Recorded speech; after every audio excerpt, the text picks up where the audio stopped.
नमस्कार मित्रांनो, good morning, शुभ सकाळ. कसे आहात आपण? मी आशा करतो आपण सर्वजण आपोआपल्या घरी, आपोआपल्या फॅमिलीसोबत, आपोआपल्या कुटुंबासोबत सुखी असाल, स्वस्थ असाल, मस्त असाल. मित्रांनो, माझे नाव सुनील आहे आणि हा माझा ब्लॉग आहे आणि या ब्लॉगमध्ये आपले नेहमीप्रमाणे सहर्ष स्वागत आहे. मित्रांनो, आता सकाळचे 7 वाजलेले बघा आणि मी आलो आईच्या मंदिराकडे फिरण्यासाठी. आणि रोज सकाळी मी इकडं आईच्या मंदिराकडे फिरण्यासाठी येतो. फिरण्यासाठी म्हणा किंवा मॉर्निंग वॉकसाठी म्हणा, इकडे मी रोज सकाळी येत असतो. तर मित्रांनो, आता आंघोळ वगैरे करून मी इकडे आईच्या मंदिराकडे आलेलो आहे. तर मित्रांनो, आज तुम्हाला या व्हिडिओच्या माध्यमातून अगदी थोडक्यामध्ये गावाकडच्या आईचं मंदिर, शिवावरच्या आईचं मंदिर अगदी थोडक्यामध्ये मी दाखवणार आहे. तर मित्रांनो, आपण सध्या आता आईच्या मंदिरासमोरच बघा वाट्यावरती बसलेलो आहे आणि पाठीमागं तुम्हाला दिसत असेल बघा आईचं मंदिर आहे आणि एक भलं मोठं लिंबाचं झाडसुद्धा आपल्याला पाठीमागं पाहायला मिळतं. तर मित्रांनो, इकडं छत्रपती संभाजीनगरमध्ये, मराठवाड्यामध्ये प्रत्येक गावामध्ये असं सीमेवरच्या आईचं मंदिर असतं, शिवावरच्या आईचं मंदिर असतं. तर आमच्या गावाला पण बघू शकता तुम्ही एक शिवावरच्या आईचं मंदिर आहे. एकदम छोटंसं आणि एकदम सुंदर असं मंदिर आहे. तर मित्रांनो, चला आता या ठिकाणी काय परिस्थिती आहे काय नाही थोडक्यामध्ये आपण बघू. तर मित्रांनो, हे बघा समोर असं आईचं मंदिर बघा, शिवावरच्या आईचं हे मंदिर आहे. आणि इथं समोर पण बघा काही देव आहे, दगडाची देव बनवलेले बघा. आणि आतमध्ये आईची मूर्ती आहे. आणि इकडं समोर बघा आईच्या मंदिरासमोरच हे भलं मोठं लिंबाचं झाड आहे. एकदम जुनं झाड आहे बघा, 200-400 वर्षापूर्वीचं झाड आहे, खूप मोठं झाड आहे. तर चला आता थोडं जवळ जाऊन बघू आईचं मंदिर कसं आहे काय आहे.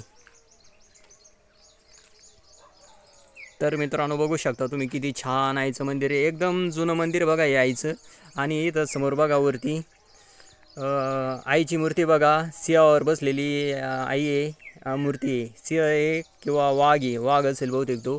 तर असं मंदिर आहे बघा गावाकडचं शिवावरच्या आईचं. तर बघू शकता तुम्ही किती छान वातावरण इकडं आता मंदिराकडे झालेलं आहे. पलीकडून ते वावर आहे आणि हे आजूबाजूला सगळे वावर आहे बघा गावाचे. आणि इथंच हे मंदिर आहे रानामध्ये. आणि इकडंच बघा आईच्या मंदिराच्यावरून इकडं डोंगर आहे एक छोटासा. तो डोंगर पण बघा किती हिरवागार आहे, हिरवी झाडी चाललेली एकदम तिकडे.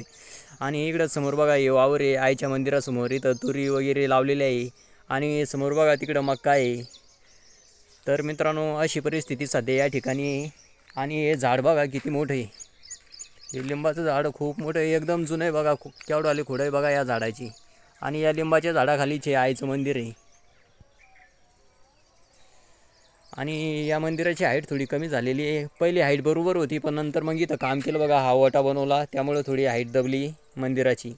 तर खूप छान आहे. आणि इकडं बघा, इकडं बसण्यासाठी मस्त जागा आहे बघा. आणि इकडं समोर बघा ही आपली गाडी आहे, TVSची गाडी घेतलेली होती आपण. ही जुनी घेतली होती बघा 20,000मध्ये. आणि 5-6 वर्ष झाली याला, पैसे फेटले आता. तर मित्रांनो, तुम्हाला ही गाडी कशी वाटते ते पण मला सांगा बरं का. ही गाडी पण खूप कामाची आहे आणि जास्त याच्यामध्ये अडचणीत नाही चालत आहे. फक्त अशा चांगल्या रस्त्यानं ही गाडी मी वापरतो. आणि मित्रांनो, हे बघा हे आमच्या गावाचे वावरे आहे समोरचे. इथून इकडं आमच्या गावाचे वावरे आणि थोडं पलीकडे गेलं तिकडं भाकरवाडीचे वावर चालू होते. आणि इकडं या वाड्याच्या पलीकडून इकडं रुस्तुमपूरचं शिवार चालू होतं बघा. आणि शिवावरतीचे आईचं मंदिर आहे.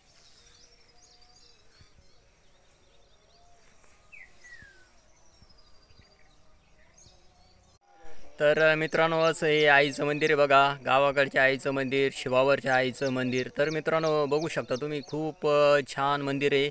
आणि मित्रांनो, या ठिकाणी बघा दरवर्षी आषाढाच्या महिन्यामध्ये या ठिकाणी आईची जत्रा भरत असते.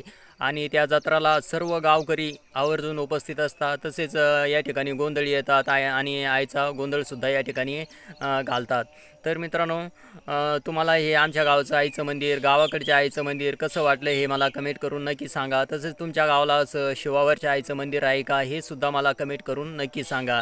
तर चला मित्रांनो, आपण हा व्हिडिओ इथेच पूर्ण करू आणि यानंतर पुन्हा भेटू अशाच एका नव्या व्हिडिओमध्ये. तोपर्यंत नमस्कार, जय हिंद, जय महाराष्ट्र.